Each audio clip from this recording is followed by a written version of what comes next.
I mean, let's get right to it. It's about to be a very busy month at light heavyweight. Is there more pressure to go out there and really get one of those signature finishes so you could be in the conversation? Yeah, there is, and fortunately for me, I tend to perform better when there's a lot of pressure on. And Uh, Obviously, I would love to get that John fight back. So this is kind of a double sword. It definitely opens up a lot of parity and fun conversations and different matchups, and it brings a little bit more excitement to the division. But let's not forget that it's bringing more excitement to the division because there's a lot more unknown.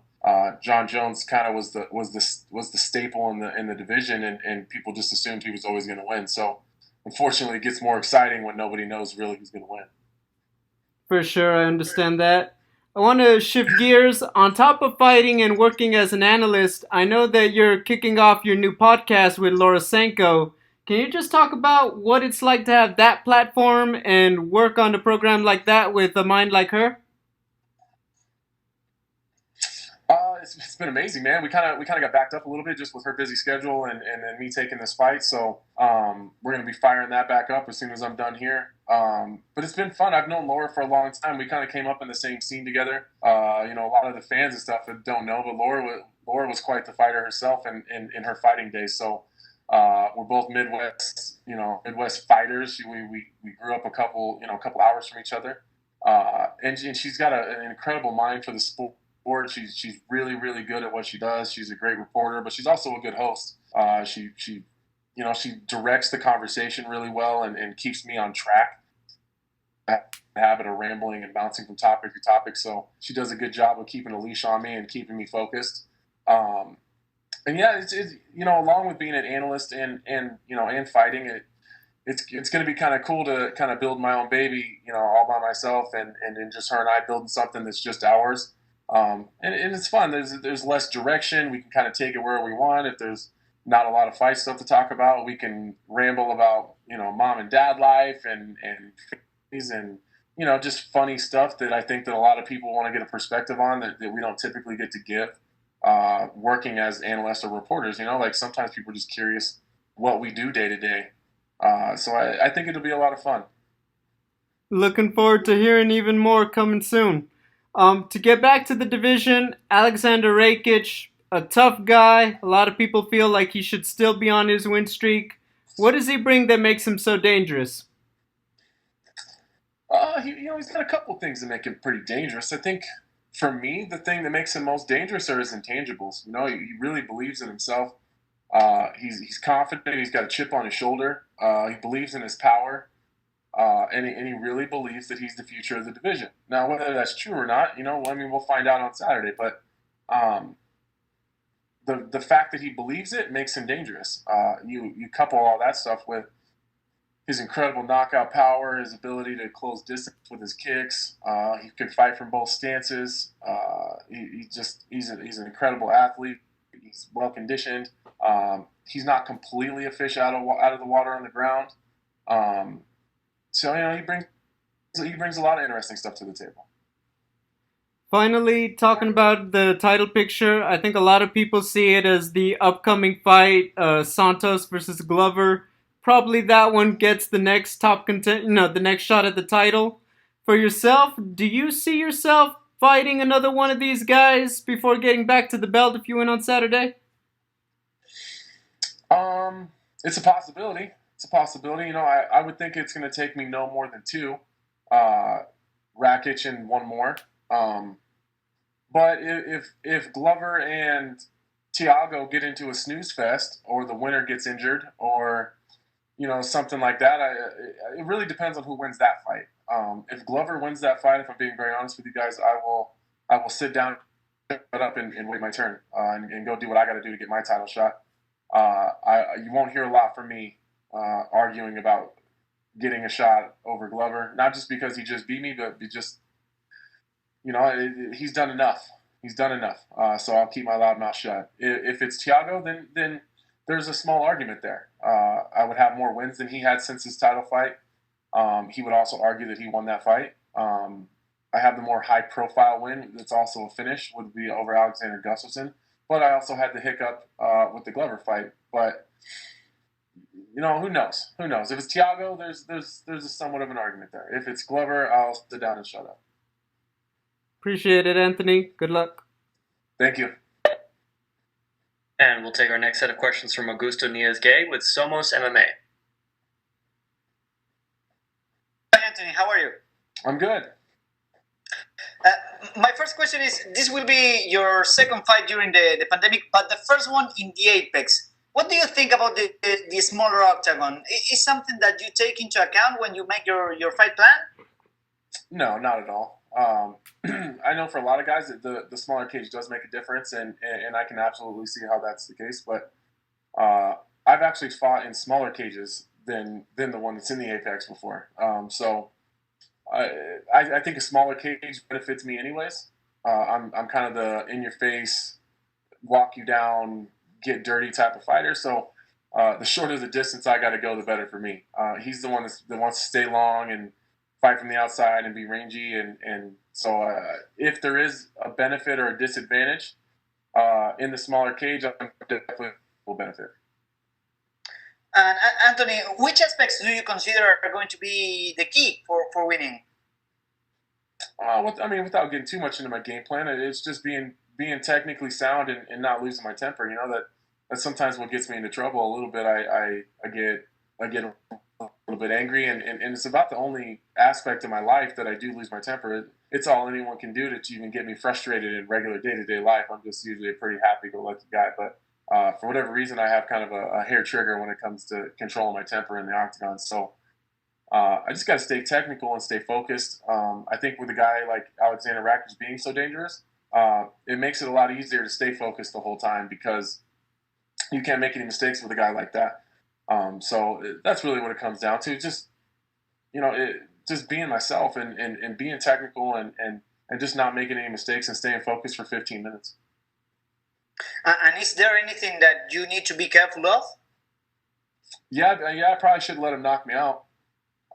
That's probably the biggest. That's probably the biggest thing. He's powerful, so I got to make sure I'm not taking too many clean shots. Okay, and Anthony, I want to ask you, how was your preparation after your last fight, after that loss? How did you prepare for this one? Not only physically, but also mentally. What about that process? Well, I was able to go back to Denver and do my entire training camp there, and get back to where I'm the most successful. I wasn't able to do that in the last fight because of the pandemic, so I'm back there and really mentally, it's spending all those weeks away from home and with Mark Montoya. It's the best thing for my mentality. That guy's just he's like my Yoda. He just has such a good perspective on life, and he can tell when I'm having an off day. He can tell when my mind is somewhere else. He can tell when something's bothering me, and then we just work through it. Mark is a mentor and a father figure to me. That's helped a lot, and just really sometimes you just got to work that out in your head. You got to figure it out on your own.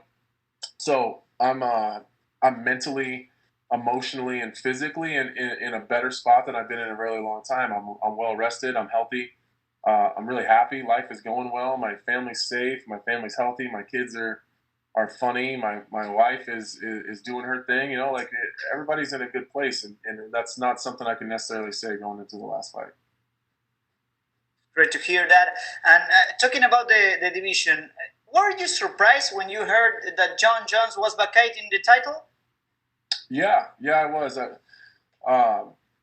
Jon Jones is kind of one of those guys, when he gets something, you're going to have to peel it out of his cold, dead hands to get it back from him, which is the mentality that makes him so great.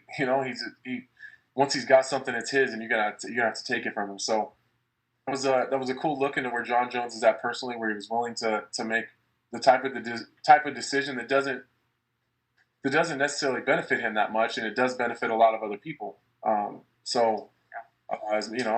not typically the guy that's got a whole bunch of nice things to say about Jon Jones, but that's a noble thing to do, and he could have held on to that title for a long time and gone up to heavyweight and done his thing, and talked about coming back down and not coming back down and drag everybody out for a long time. But he didn't do that. So, it was a surprise to me, and I think that that says a lot of positive things about where Jon Jones is right now in his life, and it was a cool thing. And how do you think he will do at heavyweights? Well, Jon Jones is the best in the world, man, and that's not just in my weight class. That's across all weight classes. I think there's some interesting challenges that are at heavyweight for him. Aside from the top 2 guys, 3 guys, maybe, I think Jon Jones does whatever he wants to any other heavyweight in the division. I think, your guys like Francis Ngannou, Curtis Blades, Stipe. I think those guys create some interesting problems for him. Just some of them in size, some of them in power and mobility. So some of them in just their body types, and some of them in their skills. And I think those 3 guys create some interesting problems for him. But I'm not. Jon Jones can beat any of those guys. Okay, thank you very much, Anthony, and good luck on Saturday. You're welcome. And we will take our next set of questions from Pablo Santamaria with Noti MMA Equity. Hello, Anthony. How are you? I'm great. How are you? I'm okay too. Thanks for asking. The first thing I want to ask is, you're coming from a hard defeat from Glover Teixeira, and what you learned from that fight? That's kind of an open-ended question. But I got to stay focused. I guess if that's the one thing I would take from that, I got to do a better job staying focused and not making silly mistakes. Okay, what do you consider Rakic's main strengths? His main strengths? Yes. I would say his size, and his mobility and power. He moves like a middleweight, but he's every bit of a light heavyweight as you can get, and he's extremely powerful. Those are the top 3 things that make him dangerous. Okay, and with Jon leaving the category, where do you think a victory over Rakic puts you in? It puts me in a good spot. It puts me in a position to get into a number 1 contender fight. If it's extremely impressive, and something, some crazy stuff happens in the other fight that's going on, I think it possibly puts me in title contention. But likely gets me another main event, in an opportunity to fight for a title. And do you think your experience will play a role in getting the victory? Yeah, absolutely. I got more knockouts than Alexander Rakic has fights total. So you're not going to show me anything that I haven't seen. He doesn't bring anything new to the table. He's not super flashy. He's not fancy. He's not super tricky. But that's not saying he's not dangerous. So on my end of it, I need to be smart and use my experience and know that I have made those mistakes before, and get caught up playing games. And you know what they say, you play dumb games, you get dumb prizes. I stay smart. But as far as experience goes, I think that that's absolutely an advantage. Okay, I get it. And what's your prediction for the fight on Saturday and for the title fight again between Dom Reyes and Jan Blachowicz? I've been kind of saying this all week. I'm kind of feeling like there's going to be an upset here. I feel like Jan Blachowicz is going to get it done. I like the way those 2 guys match up. I haven't broken them down, super deep yet, and really seen what that's going to look like. But just from the outside looking in, just really in a shallow way, I just like how they match up as far as Jan being. He's really tight and fundamental, and he likes to fight boxing range. And Dominic Reyes does a really good job. He can keep people at kicking range. And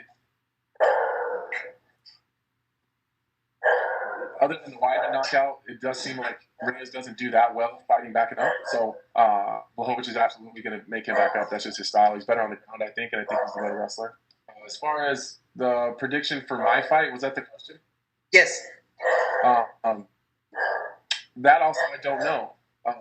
There's a bunch of different ways it could go, but I would imagine that we're going to end up kind of playing that whose ego is bigger game, and I'm not going to get caught up into that. So I